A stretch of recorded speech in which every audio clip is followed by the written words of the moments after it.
అందరికీ నమస్కారం. Welcome to our channel. ముందుగా ప్రతి ఒక్కరికి రాఖీ పౌర్ణమి శుభాకాంక్షలు. ఈరోజు మన దేశంలో ఉన్న ప్రతి ఒక్కరు కూడా ఈ రాఖీ పండుగను సెలబ్రేట్ చేసుకుంటూ ఉంటారు.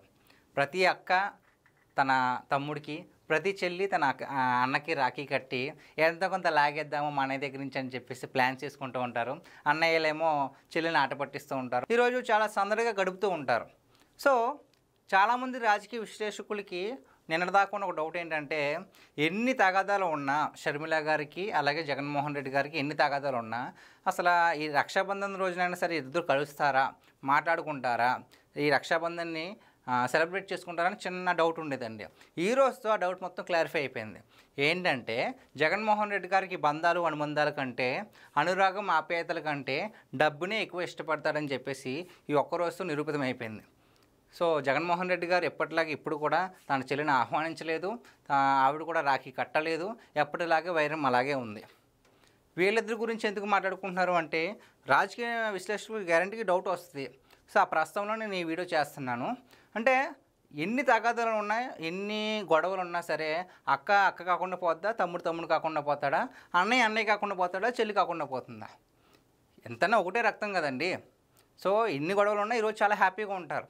ఎంత దూరంలో ఉన్నా సరే తెలుసుకుని ఈరోజు సెలబ్రేట్ చేసుకుంటారు. ఇందాక మనం డిస్కస్ చేసుకున్నట్లుగానే సరదాగా గడుపుతూ ఉంటారు, బయటికి వెళ్తూ ఉంటారు. పెళ్ళి అయిపోతే వాళ్ళ ఫ్యామిలీ దగ్గరికి కూడా వెళ్ళి తమ్ముడు కానీ అన్నయ్య కానీ వెళ్ళి చాలా హ్యాపీగా గడుపుతూ ఉంటారు. ఆఖరికి ఎటువంటి సిబ్లింగ్స్ లేని వాళ్ళు కూడా సెలబ్రేట్ చేసుకుంటారు. ఫర్ ఎగ్జాంపుల్, ఒక అబ్బాయికి అక్క చెల్లెలు లేరు, ఓన్లీ తమ్ముడు అన్నయ్య ఉన్నారనుకోండి, వాళ్ళు ఏం చేస్తారు, బాబాయ్ గారు అమ్మాయిలు కావచ్చు, చెల్లి కావచ్చు, అక్క కావచ్చు ఉంటారు కదా రిలేటివ్స్లో, వాళ్ళు కట్టినా సరే చాలా హ్యాపీగా ఉంటారు. అలాంటిది జగన్మోహన్ రెడ్డి గారికి సొంత చెల్లి ఉన్నా సరే ఆవిడకి ఇవ్వాల్సిన రెస్పెక్ట్ ఆయన ఇవ్వడం లేదు. అంతెందుకు, బాబాయ్ గారు అమ్మాయి సునీత గారు కూడా ఉన్నారు, ఆవిడైతే ఇంకా కట్టే ప్రసక్తే లేదు. అంతటి పరిస్థితి తెచ్చుకున్నారు. ఎందుకు, బాబాయ్ తన అధికారంలో ఉన్నప్పుడు బాబాయ్ హత్య కేసులో కనీసం ఒక ముందు అడుగు వేయడానికి కూడా సహకరించలేదు జగన్మోహన్ రెడ్డి గారు. అంతెందుకు, నిన్న కూడా సునీత గారు బయటకు వచ్చి మీడియా ముందుకు వచ్చి మాట్లాడుతున్నారు, మా నాన్నగారిని చంపేసిన వాళ్ళు ప్రతి ఒక్కరు కూడా స్వేచ్ఛగా బయట తిరుగుతున్నారు, బాధితులుగా ఉన్న మేము ఇలాగ భయపడుతూ పులివెందులకు రావాల్సిన పరిస్థితి ఏర్పడుతుంది అని చెప్పేసి ఆవిడ బాధపడ్డారు.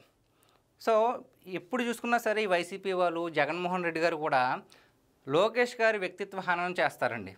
లోకేష్ గారి పుట్టుక గురించి చాలా తప్పుగా మాట్లాడతారు. సో లోకేష్ గారికి ఎటువంటి సిబ్లింగ్స్ లేరు.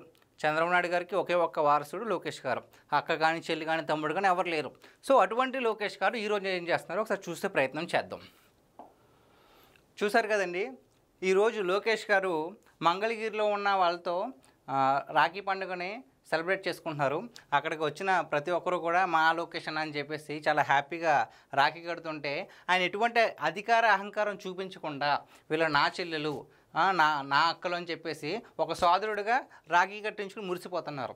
జగన్మోహన్ రెడ్డి గారిలాగా కేవలం మాటలు చెప్పేసి ప్రతి అక్క చెల్లెమ్మలకు నేను అండ ఉంటానని మాటల్లో కాకుండా చేతల్లో ఇలాగా, అంటే వాళ్ళ ఫేస్లో ఒక్కసారి ఆనందం చూడొచ్చు.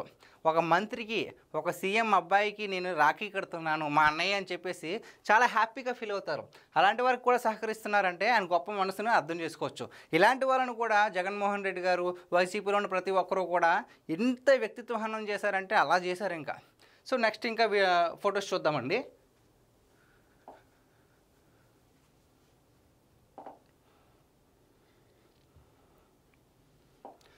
సో ఈ ఫోటో కనుక చూస్తున్నట్లయితే ఇక్కడ ఒక అమ్మాయి వచ్చి రాఖీ కట్టి నేను మా లొకేషన్కి రాఖీ కట్టానని చెప్పేసి ఇలా ఒక స్టిల్ అయితే ఇవ్వడం జరుగుతుంది. వాళ్ళ ఫేస్లో ఉన్న గ్లో చూస్తే చెప్పుకోవచ్చు వాళ్ళ ఆనందం ఎంతవరకు ఉందో. ఇంకొక పిక్ చూద్దాము.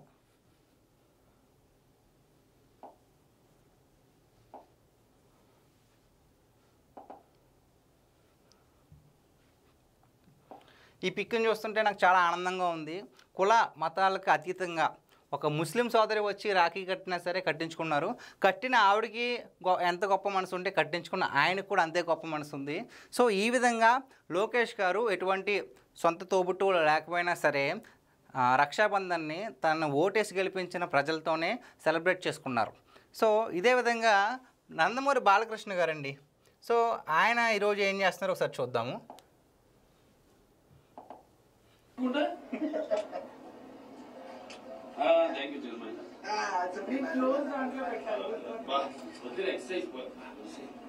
కొంచెమే పెడతాను, బాగా ఎక్కువ పెట్టను.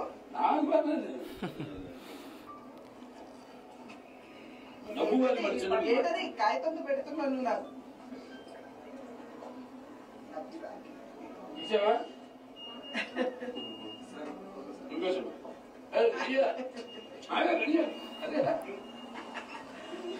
చూశారు కదండి, నందమూరి బాలకృష్ణ గారు తన సిస్టర్తో ఈరోజు పురంధేశ్వరి గారితో రక్షాబంధన్ సెలబ్రేట్ చేసుకున్నారు. అంటే బాలయ్య అంటే ఒక కోపిష్టి, ఎప్పుడు ఏదో ఎవరొకరిని ఏదో అంటూ ఉంటారు, తిడతా ఉంటారు అని చెప్పేసి చాలా విమర్శలు వస్తాయి. అలాంటి బాలయ్య కూడా ఎంత బిజీ షెడ్యూల్లో ఉన్నా సరే, ఒకవైపు ఏమో హిందూపురం ఎమ్మెల్యేగా ఉండి మరోవైపు సినిమాల్లో బిజీగా ఉన్నా సరే, రక్షాబంధన్ ఒక బ్రదర్గా తను చేయాల్సిన కర్తవ్యాన్ని వచ్చాడు. కాసేపు సరదాగా ఇందాక మనం డిస్కస్ చేసుకున్నాం కదా, రక్షాబంధన్ అంటేనే సరదాగా అక్క చెల్లెలతో హ్యాపీగా ఉంటారని చెప్పేసి ఆట పట్టిస్తున్నారు. సో అలా ఉంటే ఆ ఒక్కరోజు చాలండి సంవత్సరంలో. అంటే ప్రేమానురాగాలు పంచుకోవడానికి ఆ ఒక్కరోజు చాలు. ఎంత దూరంలోనే కలుస్తారు, హ్యాపీగా రాఖీ కడతారు, స్వీట్లు తినిపించుకుంటారు. అదొక ఫీలింగ్ మంచిగా.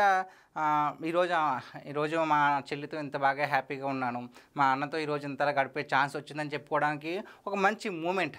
సో బాలయ్య బాబు గారు కూడా తన సోదరితో ఈరోజు రక్షాబంధన్ సెలబ్రేట్ చేసుకున్నారండి. మనం ఇందాక అనుకున్నట్లుగానే షర్మిల గారు ఒక పార్టీ కాదు, జగన్మోహన్ రెడ్డి గారు ఒక పార్టీ కాదు. అదేవిధంగా ఇక్కడ బాలయ్య బాబు గారు ఏమో టీడీపీ, పురంధేశ్వరి గారు ఏమో బీజేపీ. వీళ్ళిద్దరు కూడా ఒక పార్టీ కాదు. అయినా సరే ఈరోజు రక్షాబంధన్ నా సోదరి, నా తమ్ముడు, నా అన్నయ్య వెళ్ళి సెలబ్రేట్ చేసుకున్నారు. ఈ విధంగా ఉండాలి తప్ప కేవలం ఆస్తి కోసం అండి సొంత వాళ్ళని కూడా దూరం చేసుకోవడం. పోయేటప్పుడు ఏమైనా ₹1 పట్టుకెళ్ళగలమా? ఏం చేయలేం. జగన్మోహన్ రెడ్డి గారు ఒకటి అనుకుంటున్నారు, మనుషుల కంటే డబ్బు ఎక్కువ అనుకుంటున్నారేమో. ఎంత డబ్బు ఉన్నా మనకంటూ ఒక మనిషి లేకపోతే వేస్ట్. అది కూడా తోబుట్టువుల సపోర్ట్ లేకపోతే మనం ఎంత సాధించినా అది సాధింపు కూడా, అదొక విజయం కూడా కాదు. సో ఈ వీడియో చూస్తున్న ప్రతి ఒక్కరు కూడా మీ విలువైన అభిప్రాయాన్ని కామెంట్ రూపంలో తెలియజేయండి. Thank you so much.